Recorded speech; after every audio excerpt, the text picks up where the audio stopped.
Welcome to Let Me Fix This. Enjoy the video. You'll start by opening Control Center or Settings, then tap Focus to pick a mode. This is the first real step.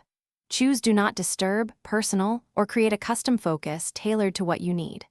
Once done, set quick triggers like a schedule, location, or an app so focus turns on automatically. Make sure to name the focus clearly and pick an icon. Doing that now saves time later and keeps your modes easy to find. Next, you refine who and what can break through. Tap People to add contacts allowed to call or message you during this focus.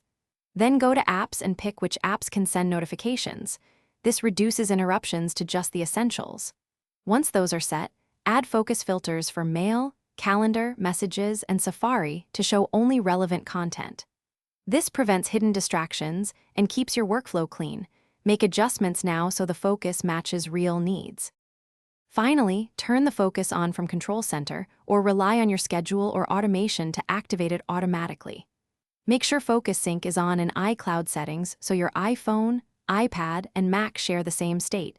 This keeps interruptions consistent across devices. If a focus doesn't behave as expected, check focus status sharing, verify allowed lists, and review any overlapping Do Not Disturb or scheduled rules. If still stuck, toggle the focus off. Thanks for watching. If you found this helpful, don't forget to like and subscribe.